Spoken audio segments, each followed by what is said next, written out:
Vamos falar sobre a guerra no Oriente Médio. O líder supremo do Irã, Mojtaba Khamenei, disse que os Estados Unidos não terão mais um refúgio na região do Golfo. Uma declaração que acontece depois que militares americanos realizaram ataques contra locais de lançamento de mísseis e embarcações iranianas próximo ao Estreito de Hormuz.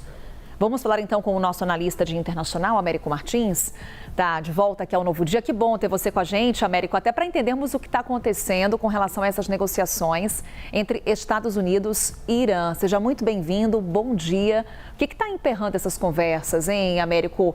O quão próximo ou quão distantes estamos de um acordo entre Washington e Teherã?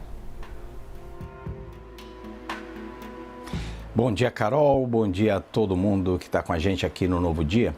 Carol, segundo as informações que vêm dos Estados Unidos, a gente nunca esteve tão próximo de um acordo entre os Estados Unidos e o Irã.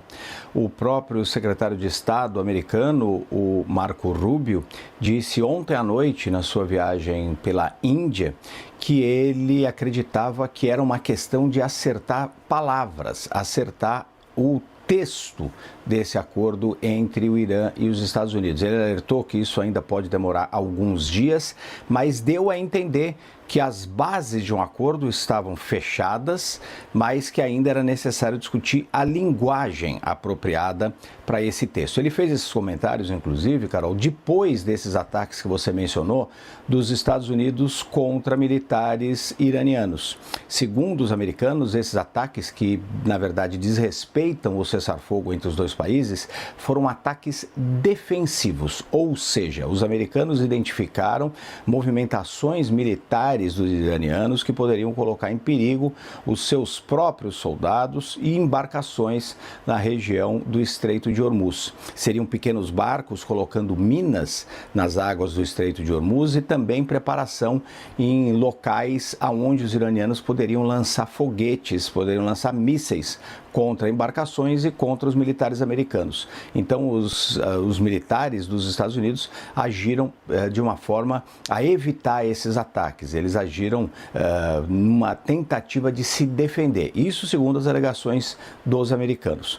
Hoje, pela manhã, nós também tivemos essa declaração do líder supremo do Irã, Mojtaba Khamenei, que ainda não apareceu em público, ainda não gravou nenhum vídeo para as pessoas no Irã, para o seu povo no Irã, mas ele soltou mais uma declaração por escrita, dizendo que estava surgindo uma nova ordem no Oriente Médio, com o declínio dos Estados Unidos na região e que outros países não iriam mais ter bases americanas. Muito difícil que esse acordo entre Estados Unidos e Irã discuta qualquer possibilidade de remoção das bases dos Estados Unidos, mas o Mojtaba Khamenei fez essa declaração. Nós temos neste momento, Carol, uma delegação do Irã no Catar, o país que está ajudando nessa mediação, e teríamos essas indicações de que poderíamos estar próximo desse acordo, especialmente se o secretário de Estado norte-americano, o Marco Rubio, estiver correto e se essa for uma questão apenas aí da linguagem a ser utilizada. No entanto, Carol,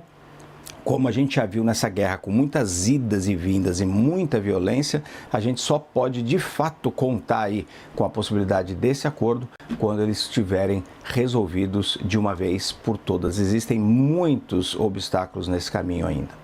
A gente tem que olhar para a região como um todo, né, Américo? A gente está falando aqui do que está acontecendo no Estreito de Hormuz, do que está acontecendo em território iraniano e no Líbano. O que a gente tem de atualização, principalmente quando a gente olha para as ofensivas entre o Líbano e Israel?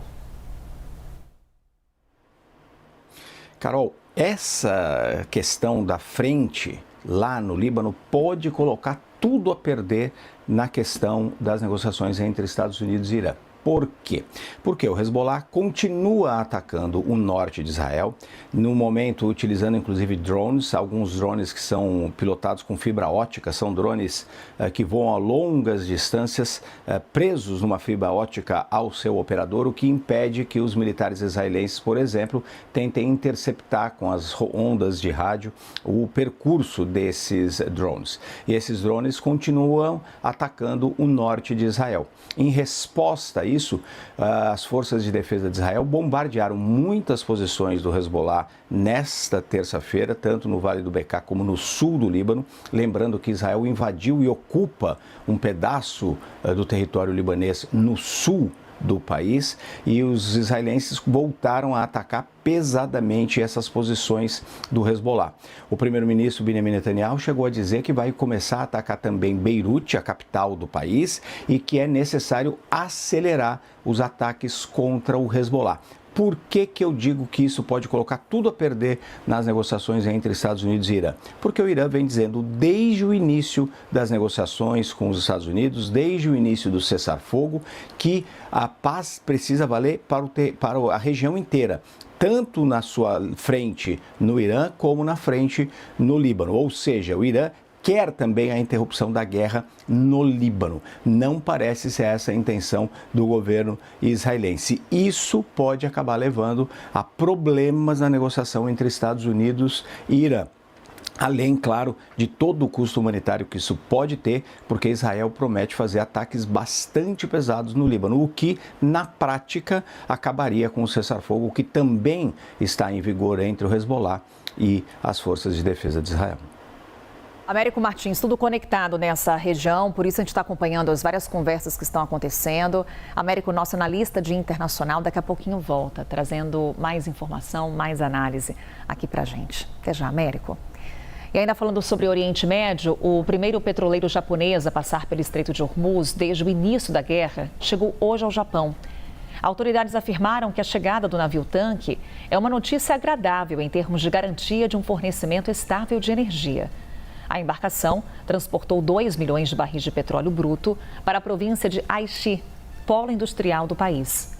Tóquio depende do petróleo do Golfo Pérsico e precisou usar uma grande quantidade de reservas de emergência com o objetivo de diminuir o impacto da alta dos preços por conta do conflito. Quase 40 embarcações ligadas ao Japão continuam retidas no Golfo. Vamos falar agora sobre uma outra guerra no leste europeu. Um ataque russo em Odessa, cidade portuária no sul da Ucrânia, deixou pelo menos um morto. A informação foi confirmada pelo governador da região. Equipes do serviço de emergência tentaram reanimar o homem que morreu apesar dos esforços. Pelo menos 3 pessoas ficaram feridas. A infraestrutura da cidade também ficou danificada. Moscou afirmou que pretende lançar ataques sistemáticos na capital da Ucrânia, Kiev, contra alvos ligados às Forças Armadas ucranianas. E o exército da Coreia do Sul informou que a Coreia do Norte disparou vários projéteis, incluindo um míssil balístico de curto alcance. Os militares informaram que o míssil voou cerca de 80 quilômetros em direção ao mar. Esse é o primeiro lançamento conhecido com a arma desde 19 de abril. No início do ano, o líder norte-coreano Kim Jong-un afirmou que o status de Pyongyang como um estado com armas nucleares era irreversível. A Coreia do Norte intensificou o arsenal nos últimos anos, apesar de sanções impostas pela ONU. O programa nuclear é criticado por países como Coreia do Sul, Japão e Estados Unidos.